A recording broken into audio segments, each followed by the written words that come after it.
அத்தியாயம் 83. அந்த ஜன்னல் கம்பி வழியே பறந்து திரிந்த அந்த பட்டாம்பூச்சியை வெறித்து பார்த்து கொண்டிருந்தாள் அருவி. அவள் சிந்தனையெல்லாம் பாரியைப் பற்றி மட்டுமே இருந்தது. அவன் சொன்ன வார்த்தைகளை அவளால் இந்த ஜென்மத்தில் மறக்கவும் முடியாது, மன்னிக்கவும் முடியாது. அவளின் குறும்புத்தனம் எல்லாம் கானல் நீராய் மறைந்து போனது.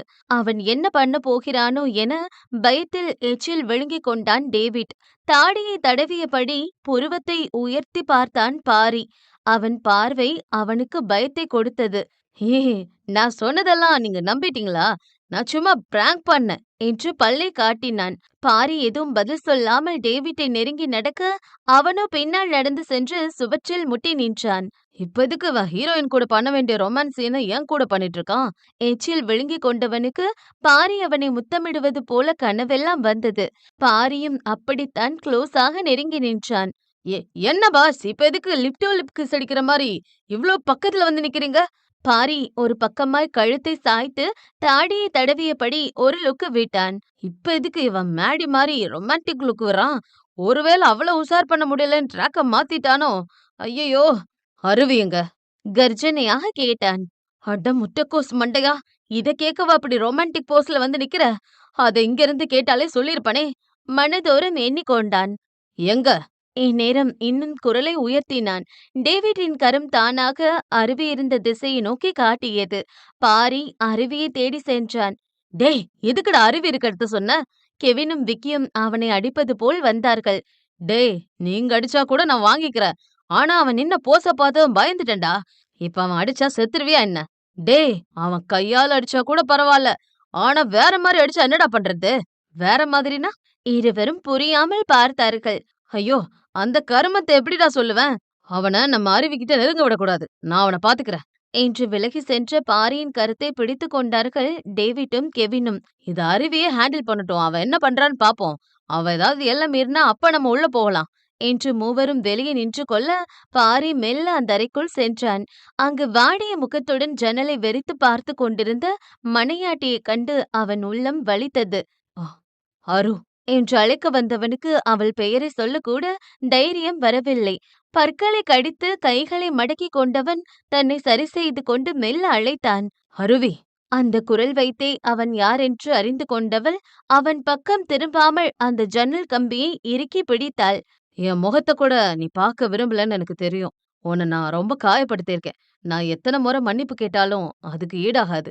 உனக்கு என் மேல எவ்ளோ கோபம் இருந்தாலும் அதை காட்டு. ஆனா என்னை விட்டு விலகி போகாதடி என்று ஒரு எட்டு அவளை நோக்கி எடுத்து வைக்க, அருவியும் நகர்ந்தாள். அவன் நெருக்கத்தை கூட அவள் தவிர்த்தாள். பெருமூச்சு விட்ட பாரி அவன் கொண்டு வந்த சாப்பாட்டை அவள் முன் வைத்தான். மாசமா இருக்கும்போது பொண்ணுங்க நேரத்துக்கு சாப்பிடணும், சத்தா சாப்பிடணும். இதுல கருவாடு, மீனு, காய்கறி பொரியல் எல்லாம் இருக்கு. மாதுளை ஜூஸ் இருக்கு என்று ஆசையாக கொடுத்தான். அருவி அதை வாங்கவில்லை. பாரியின் முகம் வாடியது. மறக்காம சாப்பிடு, நான் வந்து பாப்பேன். இங்கதான் இருப்பேன், எதனாலும் கூப்பிடுறீ என்றான் தவிப்புடன். அவன் கண்களில் காதல் மிதந்தது. அருவி அவன் முகத்தை கூட பார்க்காமல் திரும்பித்தான் நின்றாள். பெருமூச்சு விட்ட பாரி அங்கிருந்து வெளியே வந்தவன், அவ எல்லாத்தையும் சாப்பிடணும், நேரத்துக்கு சாப்பிட வைங்க. மிரட்டலாக சொல்லவில்லை என்றாலும் அவன் சொன்னபடி செய்ய வேண்டும் என்று அக்கறை இருந்தது. விக்கி கடுப்புடன் முகத்தை திருப்பிக் கொண்டான். பாரி டேவிட்டை பார்த்தான். ஐயோ, நான் பாத்துக்கிறேன் ஜி. அவனே சா அவளே சாப்பிடலனா கூட நான் ஊட்டி விட்டுறேன். பயத்தில் உளறினான். ஆ என்ற பெருமூச்சுடன் பாரி அங்கிருந்து வெளியே வந்தவன் ஒரு முறை திரும்பி பார்த்தான். தன்னவள் முகத்தை பார்த்துவிட. ஆனால் அவன் கண்களில் சிக்காமல் சுவரோடு மறைந்து கொண்டாள் அருவி. அவள் ஒவ்வொரு முறை அவனை தவிர்க்கும் பொழுதும் அவனுக்கு வலித்தது. ஆனால் அவன் ஏற்படுத்திய வலியை விட இது பெரிதில்லை என்றும் தோன்றியது. மச்சி, அந்த புல்லட் சர்வீஸ் விட்டவன் இன்னைக்கே விடணும்னு கால் பண்ணி டார்ச்சர் பண்றான்டா. பாண்டி அந்த ஹீரோ ஹோண்டா வண்டியை ரிப்பேர் பார்த்தபடி சொல்ல, அங்கு பஞ்சர் பார்த்து கொண்டிருந்த மாறன் கொட்டினான். வந்து வாங்கிக்க சொல்லு. இன்னைக்குள்ள எப்படிடா கொடுக்க முடியும்? வேலை நிறைய இருக்கே. நான் பாத்துக்கிறேன், நீ அவர்கிட்ட சொல்லிரு. அப்புறம் தலை வலிக்குதுடா, ஒரு இஞ்சி டீ வாங்கிட்டு வா. சரிடா என்று பிளாஸ்கை எடுத்துக்கொண்டு வெளியே வந்த பாண்டி அங்கு ஸ்கூட்டியில் சாய்ந்து நின்ற மீனாட்சியை கண்டு வேகமாக மறைந்து கொண்டான். ஆத்தாடி மீனாட்சி! நம்மள பார்த்தா மாறன பத்தி கேட்பாளே. சும்மாவே அட்ராசிட்டி பயங்கரமா இருக்கும். இப்ப பெர்மிட்ட வேற வாங்கிட்டா. இவள புடிக்க முடியாதே. என்று எட்டி எட்டி பார்த்து கொண்டிருந்தவன் தோளில் யாரோ தட்டவும் திரும்பி பார்த்தவன் அங்கே புன்னகையுடன் நின்ற மீனாட்சியை கண்டு கத்தியே விட்டான். அம்மா, நான் தான் அண்ணன். அதுதான் பயமா இருக்கு. அவர் தான் என்ன புரிஞ்சுக்க மாட்டேங்கிறாருன்னு பார்த்தா, நீங்களும் இப்படி பண்றீங்களேண்ணா! நீங்களும் எனக்கு இன்னொரு அண்ணன் தானே! உங்க நண்பனுக்கு ஒரு நல்ல வாழ்க்கை அமையறதுல உங்களுக்கு விருப்பம் இல்லையா? அப்பாவி பொண்ணு போல் பேசினாள். நீ இப்படிலாம் பேச மாட்டியே!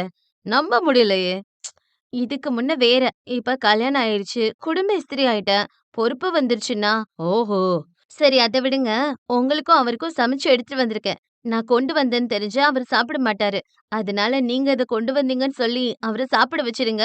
நீங்களும் சாப்பிடுங்க. ஏம்மா, நான் நல்லா இருக்கிறது உனக்கு பிடிக்கலையா?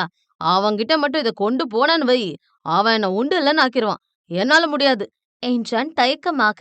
அண்ணா, அப்படியே கொஞ்சி கொஞ்சி அப்பாவியாய் அழைத்தாள். சொல்லுமா, தங்கச்சிக்காக இது பண்ண மாட்டீங்களா? என்னம்மா நீ இப்படி சென்டிமெண்டா டச் பண்ற? சரி குடுத்து பாக்குறேன்.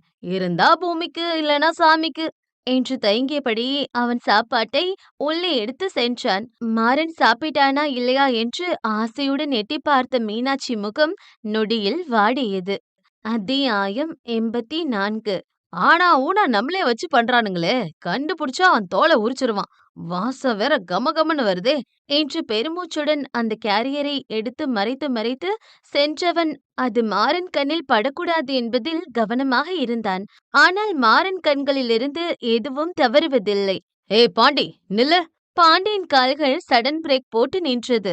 என்னடா அது? எது பங்கு? என்னமோ ஒளிச்சு ஒளிச்சு எடுத்துட்டு போறியே, அதுதான். ஆத்தாடி பாத்துட்டானா? என்னடா தனியா உளறிட்டு இருக்க? ஆ, அது வந்து பங்கு. ஆம், ஆ, டிஃப் என்ன? டீ டீ ஆ, டீ வாங்கிட்டு வந்தேன். மாறன் அவனையும் அவன் கையிலிருந்த கேரியரையும் மாறி மாறி பார்த்தான். இவ்ளோ பெரிய கேரியர்ல தான் உங்க ஊர்ல டீ வாங்குவாங்களா? ஆ, அது நீ ரொம்ப தலைவலிக்குதுன்னு சொன்னேன்ல, அதான் பெரிய கேரியர்ல வாங்கிட்டு வந்துட்டேன். மாறன் அவனை நம்பாமல் பார்த்தான். நம்புற மாதிரி இல்லையோ? மாறன் இல்லை என்று தலையாட்டினான். அ அது ஒண்ணும் இல்லடா. என் தங்கச்சி தான் வந்து சாப்பாடு குடுத்துட்டு போனா. எந்த தங்கச்சி? என் உன்ன விட்ட தங்கச்சிடா. இப்ப எதுக்குடா நீ கேள்வி மேல கேள்வியா கேட்குற? இல்ல, என்னைக்கும் இல்லாத அதிசயமா இன்னைக்கு சாப்பாடு வந்திருக்கே. அதான் டவுட்டா இருக்கு. என்று தாடியை தடவினான். என் பெரிய பொண்ணுக்கு திதி. அதனால விருந்து சாப்பாடு போட்டாங்கன்னு குடுத்துட்டு போனா. சும்மா கேள்வி மேல கேள்வியா கேட்கறான். என்ன விட உன் மேல தான் அவளுக்கு பாசம் அதிகம் போல. அதனால நீ சாப்பிட்ட அப்புறம் தான் நான் சாப்பிடணும்னு கண்டிஷனா சொல்லியிருக்கா. யாரு? தங்கச்சி தான்டா.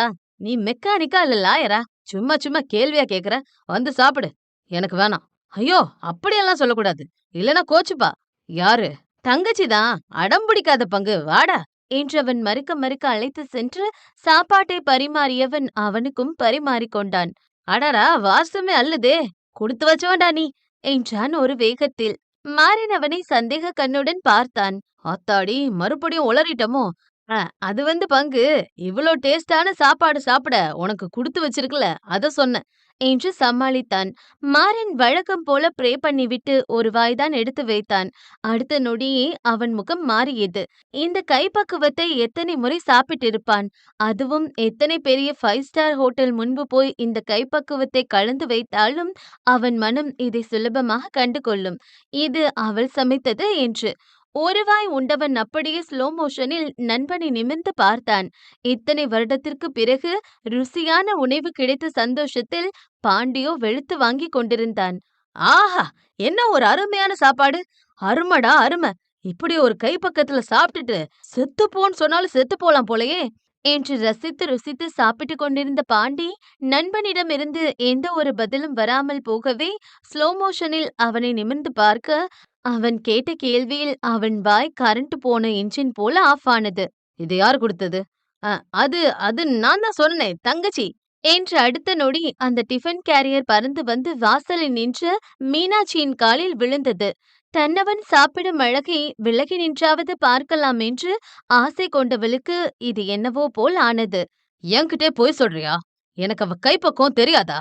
இது யார் சமைச்சதுன்னு எனக்கு தெரியும் என்றான் முகமெங்கும் சிவக்க. அ அதெல்ல பங்கு.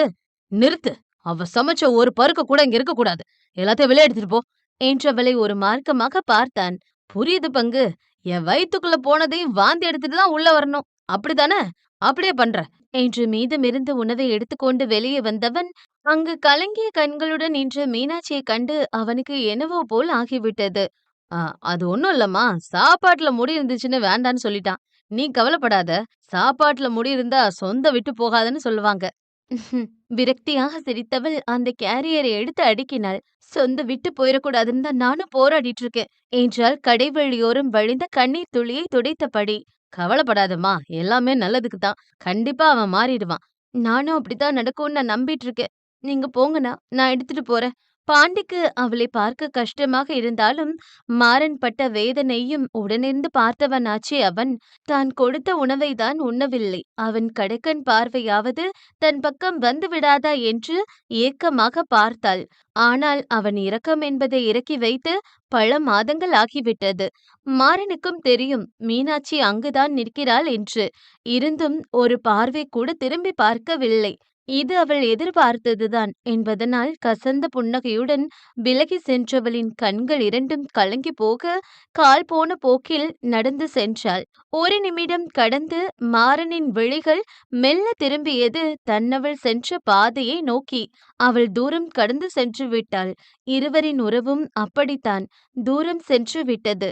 இவர்கள்தான் அப்படி என்றால் அங்கே இன்னொரு ஜோடியின் உறவோ பாம்பன் பாலம் போல நீண்டு கொண்டே சென்றது. இவங்க 2 பேருக்கும் நடுவுல இருக்க பாலத்த பாவாட நாடா மாரி குறைக்க நம்ம படாத பாடு படணும் போலவே. அத்தியாயம் 85. வருவாங்களா? எனக்கு என்னமோ வரமாட்டாங்கன்னு தோணுது. வாடிய முகத்துடன் அடிக்கொரு முறை வாசல் பக்கம் பார்த்து கொண்டாள் மீனாட்சி. புது வீட்டுக்கு பால் காய்ச்சுகிறார்கள். ஆனால் கட்டியவன் வருவானா இல்லையா என்பதே அவள் கவலை. மாம்ஸ் கண்டிப்பா வருவாரு. நீ மத்தத ரெடி பண்ணுடா என்று வந்தவர்களுக்கு கொடுக்க தட்டில் பிஸ்கட் மற்றும் ஸ்வீட்டை எடுத்து வைத்தான் பாரி. என்னதான் அவன் ஆறுதலுக்கு சொன்னாலும் தன்னவன் வரமாட்டானோ என்ற கவலை மீனாட்சிக்கு இருக்கத்தான் செய்தது. அவள் கண் முன்னே சாப்பாட்டை மறுத்து விட்டானே, அதனால்தான் இந்த பயம். அந்த போர்ஷனில் குடியிருக்கும் அத்தனை நெய்பரும் வந்து விட்டார்கள். அவ்வளவு ஏன், வீட்டு ஓனர் கூட வந்து விட்டார். ஆனால் முக்கியமான இருவர் வரவில்லை. நல்ல நேரம் முடிய போகுது. சீக்கிரம் பால் காய்ச்ச வேண்டியது தானே? பக்கத்து வீட்டு சொட்டை அங்கிள் வாழைப்பழத்தை வாயில் அப்பியபடி சொல்ல, இல்லண்ணே, இன்னும் எல்லாரும் வரலையே. எல்லாரும் வந்ததும் காய்ச்சலாம் என பாரியும் பக்கத்து வீட்டு கதவை எட்டி பார்த்தான். அதுதான் நம்ம போர்ஷன்ல எல்லாரும் வந்துட்டாங்களே தம்பி. அது மட்டுமா, பால் போடுற சொக்கன்ல இருந்து பாக்கு போடுற வடக்க வரைக்கும் எல்லாரையும் அடிச்சு தூக்கிட்டு வந்துட்டியே. இன்னும் யார்ப்பா வரல? இல்லண்ணே, இன்னும் யாரோ வராத மாதிரி இருக்கு. அவங்களும் வரட்டுமே என்றான் மீண்டும் பக்கத்து வீட்டு கதவை வெறித்து பார்த்தபடி. யாரோ வரணும்னு ஆர்வமா எதிர்பார்க்கிற. அது யாருன்னு நீயே சொல்லிட்டா நாங்களே போய் கூட்டிட்டு வந்துருவோம். வீட்ல பாத்திரம்லாம் இன்னும் தொலக்காம இருக்கு. போய் தான் கழுவணும். யாருன்னு சொல்லுப்பா. இ இல்ல, பக்கத்து வீட்டுக்காரங்க இன்னும் வரலையே சார். அட ஆமா, நம்ம மாறன் தம்பிய மறந்துட்டோம் பாரு. வாப்பா, நம்மளே போய் கூட்டிட்டு வருவோம் என்று ஓனர் சொட்டையங்களுடன் பாரியும் சென்றான். மூவரும் சேர்ந்து கதவை தட்டினார்கள். கடுப்புடன் கதவை திறந்த மாறன் திட்டலாம் என்று நினைக்கும் முன் உடனிருந்த ஓனரை கண்டு வாயை மூடிக்கொண்டான். என்ன ஓனர்? பக்கத்து வீட்டுக்கு புதுசா வந்தவங்க பால் காய்ச்சறாங்க. எல்லாரும் வந்திருக்காங்க. நீ மட்டும்தான் தம்பி வரல. இல்லங்க, எனக்கு தலை வலிக்குது. நீங்க பார்த்து பண்ணுங்க என்றான் கோபத்தை மறைத்தபடி. இப்படி சொன்னா எப்படிப்பா? எல்லாரும் நல்ல விஷயங்கள ஒண்ணு கூடி பண்ணணும்னு நீதானப்பா சொல்லுவ. அ அதில்ல ஓனர். என்ன சார் நீங்க? பக்கத்து வீடு மாமா மச்சான் மாதிரி ஒண்ணுக்குள்ள ஒண்ணா இருக்க போறோம். நீங்க வராம எப்படி? பட்டை போட்ட சொட்டை எல்லாம் வருது. கட்டம் போட்ட சட்டை. நீங்க வரமாட்டீங்களா? வாங்க ஜி என நக்கல் சிரிப்பை இதழோடு மறைத்தான் பாரி. மாறன் எவ்வளவு சொன்ன போதும் அவர்கள் விடவில்லை. மற்றவர்களுக்காக இல்லை என்றாலும் ஓனர் வந்து அழைக்கும் பொழுது அவனால் மறுக்க முடியவில்லை. நீங்க மட்டும் இப்ப வரலைனா என் தங்கச்சி ஓடி வந்து நீங்க மட்டும் இப்ப வரலைனா என் தங்கச்சி ஓடி வந்து அத்தான்னு கட்டிப்பிடிப்பா. எப்படி வசதி? மாறன் காதில் முணுமுணுத்தான் பாரி. வரும் கோபத்திற்கு அவன் மண்டையை பிளந்து மாவிளக்கு வைக்க தோன்றியது. ஆனால் மற்றவர்களுக்கு குடும்ப விஷயம் தெரிந்துவிடக் கூடாது என்று பொறுமை காத்தவன் வேறு வழியே இல்லாமல் கதவை பூட்டிவிட்டு கட்டியிருந்த லுங்கியுடன் வர பாரியோ படார் என்று கதவில் கை வைத்தான். என்னப்பா, அதான் மாறன் தம்பி வர்றாரே, வாப்பா போலாம். யாழ் இன்னும் வரலையே. ஒரு வேகத்தில் உளறிவிட்டான். எத? ஓனர் ஷாக்காக மாறன் பல்லை கடித்தான். ஆ, அதாவது இந்த வீட்ல இன்னொரு ஆள் இருப்பாங்கல்ல, அவங்களும் வரட்டும்னு சொன்னேன். அவ எதுக்கு வரணும்? அவளுக்கு முடியல. அவ வரமாட்டா. மாறன் பல்லை கடித்தபடி சொன்னான். ஐயோ, என் பொண்டாட்டிக்கு என்னாச்சு? என்றான் பதட்டத்துடன். எத பொண்டாட்டியா? ஓனரிடம் மீண்டும் அதிர்ச்சி. ஆ அதாவது பொண்டாட்டியெல்லாம் வச்சிருக்கோம். அதெல்லாம் குடிச்சா சரியாயிரும்னு சொன்னேன். நீங்க கூட்டிட்டு வாங்க என்று சிறுபிள்ளை போல அடம் பிடித்தான். அட என்னப்பா நீ அடம் பிடிக்கிறியே? மாறேன் உன் தங்கச்சிய கொஞ்சம் வர சொல்லுப்பா. என்ன சார் நீங்க? அவ எதுக்கு வரணும்? அவ வரமாட்டா. வேணும்னா நான் வரேன். ஒண்ணுக்குள்ள ஒண்ணா இருக்க போறோம். ஒண்ணுக்குள்ள ஒண்ணா இருக்க போறோம். அவங்க வந்து பால் காய்ச்சினா தானே நல்லா இருக்கும். வர சொல்லுங்க என்று அந்த இடத்தில் சமணமிட்டு அமர்ந்து விட்டான். விட்டால் போராட்டமே நடத்தி விடுவான் போலும். அட என்னப்பா நீ இப்படி அடம் பிடிக்கிற? ஏப்பா மாறா உன் தங்கச்சிய வர சொல்லேன். அவர் எம்புட்டு பாசமா கூப்பிடுறாரு. கூப்பிடுப்பா என அனைவரும் சேர்ந்து கட்டாயப்படுத்தினார்கள். மாறன் மறுவார்த்தை பேசும் முன் பட்டென்று திறந்தது கதவு. ஒரு கையால் வயிற்றை பிடித்தபடி மெல்லிய காட்டன் சேலையில் வந்து நின்றவளை ஸ்லோ மோஷனில் நிமிர்ந்து பார்த்தான் பாரி. அவன் கண்களில் அத்தனை காதல். கட்டிய மனைவியை அப்பட்டமாக சைட்டடித்தான். நீ ஏம்மா வந்த? பாரியை முறைத்தபடி கேட்டான் மாறன். அருவி பதில் பேசாமல் கண்களை மட்டும் மூடி திறந்தாள். அமைதியாக இரு என்பதைப் போல். அத்துடன் அண்ணனின் வாய் தானாக மூடிக்கொண்டது. மைதுனன் மானாவாரியாக முறைப்பதையெல்லாம் ஒரு பொருட்டாக கூட கருத்தில் கொள்ளாதவன் கண்ணெடுக்காமல் 20ன் துவக்கத்தில் இருக்கும் இளைஞன் போல நகம் கடித்து வெக்கம் கொண்டான். அவள பார்த்தா ஒரு கண்ண நோண்டிருவேண்டா. மற்றவர்களுக்கு கேட்காதபடி மச்சானை எச்சரித்தான் மாறன். ஆ அப்ப கூட இன்னொரு கண்ணு இருக்குமே. அது போதும் மாம்ஸ். என் மயிலாஞ்சிய சைட் அடிக்க. சற்றும் அலட்டிக் கொள்ளாமல் பதில் சொன்னவனை கொன்றுவிட்டால் என்ன என்று தோன்றாமல் இல்லை அந்த உடன்பிறப்புக்கு. அண்ணன்காரன் ஆல்ரெடி சைட் அடிப்பதில் PhD முடித்திருக்க, தங்கைக்காரியோ இப்பொழுதுதான் தன்னவனை தேடி LKGக்கு காலடி எடுத்து வைத்திருந்தாள். இதோ அந்த மீன்வழி விழிகள் இரண்டும் சந்தோஷத்தில் விரிந்தது. அவள் தேடலுக்கு சொந்தமானவனை கண்டு. முகத்தில் ஏலம் கொள்ளும் வெடிக்க கடுப்புடன் கைலியுடன் நின்றவனை கூட அவள் விழிகள் அளவில்லாமல் ரசித்தது. நேரமாச்சு, சீக்கிரம் பாலை காய்ச்சுங்கப்பா. அங்கிருந்த பாட்டி ஓரமாய் நின்று அருவியை இழுத்து மீனாட்சி அருகே நிற்க வைத்தது. இல்லன்னா என்று விலக பார்த்தாள் அருவி. ஆனால் அவள் அங்கிருந்து விலக முடியாதபடி அவள் கரங்களை பிடித்து கொண்டது மீனாட்சியின் கரங்கள். எனக்கு இதெல்லாம் புதுசு, சோ நீங்களே பண்ணுங்க என்றாள் அண்ணியை முன்னிலைப்படுத்தி. அருவி சங்கடமாய் விலகத்தான் நினைத்தாள். ஆனால் பாட்டியும் விடவில்லை. மீனாட்சியும் கரத்தை நீக்கவில்லை. வேறு வழியே இல்லாமல் மீனாட்சியும் அருவியும் சேர்ந்தே பால் காய்ச்சி முடித்தார்கள். இந்த அழகான காட்சியை தனது ஐபோனில் சேமித்து வைத்தான் பாரி. சீக்கிரமே நம்ம புது வீட்டுல ஒன்னா சேர்ந்து குடும்பமா பால் காய்ச்சி தான் போறோம் மாமோய். வேண்டுமென்றே வெறுப்பேத்தினான் மாறனை. ஏற்கனவே கடுப்பில் இருந்த மாறனோ மற்றவர்கள் அறியா வண்ணம் அவன் கால்களில் வலு கொண்டு ஓங்கி பாரியின் காலை மிதித்தான். உண்மையில் பாரியின் காலை சிவந்து விட்டது. மா ஒரு வேகத்தில் கத்தியவன் பட்டென்று வாயை மூடிக்கொண்டான். இருந்த போதும் பாரியின் சத்தம் கேட்டு சுற்றி இருந்தவர்கள் என்னவென்பது போல் பார்த்தார்கள். அது ஒண்ணும் இல்ல, எறும்பு கடிச்சிருச்சு. அப்படித்தானே மிஸ்டர் பாரி? மச்சானை பார்த்து ஓரக்கண்ணால் சிரித்த மாறன், இது உனக்கு வேணும் என்பதை போல் ஒரு லுக்கு விட்டான். பாரிக்கு வழித்த போதும் சிரித்தவன் ஆமா என்று தலையாட்டினான். உன்ன கொஞ்சம் கம்மி அடை போட்டான் போல, பிச்சிட்டிங்க மாம்ஸ் என்று பல்லை கடித்தவன் அப்பொழுதும் வெக்கமில்லாமல் அருவியை சைட்டடித்தபடி, ஆனாலும் ஒரு உண்மையை சொல்லி ஆகணும், யாழ் செமையா இருக்கால என்றான் அண்ணன் முன்பே தங்கையை சைட்டடித்தபடி. அடிங்க என்று மாறன் அடிக்க எதையோ தேட அங்கிருந்து ஓடியே விட்டான் பாரி. இந்த சேட்டை புடிச்சவன் சும்மாவே இருக்க மாட்டான் போல. அத்தியாயம் 86. உறவும் ஊற வைத்த ஊறுகாயும் ஒன்றுதான். சரியான பக்குவத்தில் பார்த்து கொள்ளாவிடில் கெட்டு போய்விடும். மீனாட்சி அன்பானவள். அவ்வளவு எளிதில் யார் மனதையும் காயப்படுத்தி விடாதவள். அவள் செய்த ஒரே தவறு அந்த குடும்பத்தில் பிறந்தது மட்டுமே. இத்தனை வருடத்தில் அவள் தந்தையை பற்றியும் அவள் சொந்தத்தை பற்றியும் அவள் அன்னை எதுவும் சொன்னதில்லை. ஆனால் அதுவே இன்று அவள் வாழ்க்கைக்கு பெரிய தடையாக வந்து நிற்கும் என்று அவள் நினைக்கவில்லை. மீண்டும் பள்ளிக்கூடம் செல்ல துவங்கி இருந்தாள் மீனாட்சி. அது மன நிம்மதிக்காக மட்டும் இல்லை, அப்படியாவது தன்னவனை சந்திக்க முடியுமே என்ற ஒரு சிறு ஆசையிலும் ஏக்கத்திலும் தான். ஒருவன் மீது எத்தனை பைத்தியமாக முடியுமா? அப்படி என்னதான் இருக்கிறது அவனிடம் என்று கல்லூரி படிக்கும் சமயம் தன் தோழிகளை பலமுறை மீனாட்சி கிண்டல் செய்தது உண்டு. ஆனால் ஏதோ இவள் பைத்தியமாகி கிடக்கிறாளே. மாறனின் மெக்கானிக் ஷாப் எதிரே இருந்த பயணிகள் நிழற்குடையில் நீண்ட நேரமாக காத்து கொண்டிருந்தாள் மீனு. காத்து கொண்டிருந்தாள் என்று சொல்வதை விட தன்னவனை தாராள மனதுடன் சைட்டடித்துக் கொண்டிருந்தாள் என்பதுதான் உண்மை. ஸ்கூட்டியில் சென்றால் சில நொடிகள் மட்டுமே தன்னவனை பார்க்க முடிகிறது என்பதனால் இப்பொழுதெல்லாம் பஸ்ஸில் தான் செல்கிறாள் அந்த கள்ளி. அப்பொழுதுதானே அவனை மணிக்கணக்காக சைட்டடிக்க முடியும். எந்த அளவுக்குன்னா 9 மணி பஸ்ஸுக்கு காலையில 7 மணிக்கே வந்து பஸ் ஸ்டாண்ட்ல உட்கார்ந்து ஆசை தீர சைட் அடிப்பா. மாறனுக்கும் அவள் அவனைத்தான் பார்க்கிறாள் என்பது தெரியும். ஆனால் எத்தனை மணி நேரம் ஆனாலும் அவன் கடைக்கண் பார்வை கூட அவள் பக்கம் திருப்பிடாத கல் நெஞ்சுக்காரன் அவன். பாண்டிக்கே சில சமயம் கஷ்டமாக இருக்கும் மீனாட்சியை பார்க்கும் பொழுது. ஆனால் நண்பனிடம் உதை வாங்க அவன் தயாராக இல்லை. ஒரு பார்வை, ஒரே ஒரு பார்வை பார்த்துவிட மாட்டானா என்று பல நாட்களாக தவித்துக் கொண்டிருக்கிறது அந்த அப்பாவி பெண்ணின் மனம். பெரியவர்கள் செய்த தவறுக்கு அவள் என்ன செய்வாள்?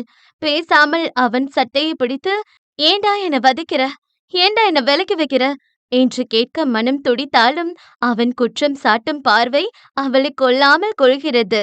மேம், அவள் பக்கத்தில் கேட்ட சத்தத்தில் திரும்பி பார்த்தாள் மீனாட்சி. அவள் ஸ்டூடெண்ட் கனிமொழிதான். வழக்கம் போல் ஸ்கூல் பஸ்ஸை விட்டுவிட்டாள் போலும். இன்னைக்கும் பஸ்ஸை விட்டுட்டியா? இவள் செல்லமான கண்டிப்புடன் புருவம் உயர்த்தி பார்த்தாள். அம்மாதான் மிஸ் தலைப்பின்னி விட லேட் பண்ணிட்டாங்க. Sorry miss. அவள் காதுகளை பிடித்தாள். சாரி எனக்கு இல்ல. என்ட்ரன்ஸ்ல பிடி மாஸ்டர் இருப்பாரு, அவர்கிட்ட கேளு. அவர்தான் உன்னை 100 தோப்புக்காரனை போட வைக்க ஆசையோட இருக்கிறாரு கனி. மிஸ் ப்ளீஸ் மிஸ், நீங்க தான் இன்னைக்கும் சார் கிட்ட எனக்காக பேசணும் miss. Please miss, first period biology test. அவள் அப்பாவி போல முகத்தை பாவமாக வைத்துக் கொண்டாள். மீனாட்சி மிஸ் என்றால் அந்த ஸ்கூலில் ஒரு பிரியம். மீனாட்சி டீச்சரை பிடிக்காதவர்கள் யாருமே இல்லை. இன்னைக்கு ஒரு நாள் மட்டும்தான். அவளை மிரட்டுவது போல் ஆள்காட்டி விரலை காட்ட, ஓகே மிஸ் என்று இவர்கள் இருவரும் பேசிக் கொண்டிருப்பதை ரிப்பேர் செய்யும் பைக் கண்ணாடி வழியே பார்த்து கொண்டிருந்தான் மாறன். அவன் நேரடியாக பார்க்கவில்லை எனினும் அவள் ஒவ்வொரு செய்கையையும் கவனித்துக் கொண்டேதான் இருப்பான். இதுக்கு பருத்தி மூட்டை குடோன்ல இருந்திருக்கலாம் என்று தனியே புலம்பி சென்ற பாண்டி கூடுதலாக நண்பனிடம் ஒரு அடியையும் பரிசாக வாங்கிக் கொண்டான். ஆனால் அவர்கள் கண்களை தவிர இன்னொரு ஜோடி கண்களும் அந்த பஸ் ஸ்டாப்பை தான் பார்த்து கொண்டிருந்தது. மச்சி, இன்னும் எத்தனை நாள் பார்த்துட்டே இருக்க போற என்று பக்கத்தில் பெயிண்ட் கம்பெனி ஓனர் போல தலையை பல கோட்டிங் பெயிண்ட் அடித்திருந்த அவன் நண்பன் கேட்க, அந்த கழுக பார்வைக்கு சொந்தக்காரனோ பதில் சொல்லாமல், இது அவகிட்ட கொடுத்துற என்று ஒரு பார்சலை நீட்டினான். ஆனா மச்சி, அவன் தயங்கினான். உன்னை கொடுன்னு சொன்ன, அவன் கட்டளையாக சொன்னான். அதற்கு பின் அவன் மறுபேச்சு பேச முடியுமா என்ன? அவன் பார்வை அந்த இடத்தை விட்டு இம்மி அளவும் நகரவில்லை. எத்தனையோ பேருக்கு அவன் வேலை கொடுத்தான். ஆனால் இன்று தன்னவளுக்காக டிரைவராக வேலை செய்து கொண்டிருந்தான் பாரி. அவள் பக்கத்திலே இருக்க வேண்டும். அதற்காக அவன் என்ன வேண்டுமானாலும் செய்வான். யாரின் பார்வைக்கும் பயந்து போகாதவன் இன்று அவள் ஒற்றை பார்வை தன் மீது படுமா என்று தவம் கிடக்கிறான். அண்ணன்காரனாவது அவள் அறியாத வண்ணம் பார்க்கிறான். ஆனால் அருவியோ அந்த புண்ணியத்தை கூட தன்னவனுக்கு கொடுக்கவில்லை. ஏதோ சிலை போல் எழுகிறாள். உயிரிருந்தும் ஜடம் போல நடமாடி கொண்டிருக்கிறாள். அவள் வாய்விட்டு 2 வார்த்தை பேசினால் உலக அதிசயமாக மாறி போனது. அவள் முகம் மலர்ந்து சிரித்தால் மூங்கில் பூ போல் அதிசயமாக இருந்தது. இப்பொழுதெல்லாம் சிறு வாய்ப்பு கிடைத்தாலும் அவளை ரசிக்கிறான். அவள் பார்வை பட்டாலே பரவசமாக உணர்ந்தான். அவளுக்காகத்தான் பணத்தையும் பகட்டையும் விட்டு ஒரு பரதேசி போல் அவள் பின்னி சுற்றி கொண்டிருக்கிறான். பாரிக்கு தெரியும், பட்டாம்பூச்சியாய் சுற்றி வந்தவளை இப்படி சிறகொடித்த பறவையாய் மாற்றியது அவன் வார்த்தை மட்டுமே என்று. அதனால்தான் பல இன்னல்களையும் கஷ்டங்களையும் பொறுத்து கொண்டு அவள் நிழலை போல் அவள் பின்னே சுற்றி கொண்டிருக்கிறான். வெறுப்பின் உச்சம் மௌனம் என்பதை தன் செயலின் மூலம் காட்டிக் கொண்டிருந்தாள் அருவி. முதல் குழந்தை என்பதனால் அருவிக்கு அதிகமான வாந்தியும் தலை சுற்றும் அடிக்கடி வந்தது. பலமுறை சோர்ந்து போனவளை தாங்கி பிடிப்பது அவள் நண்பர்கள் மட்டுமே.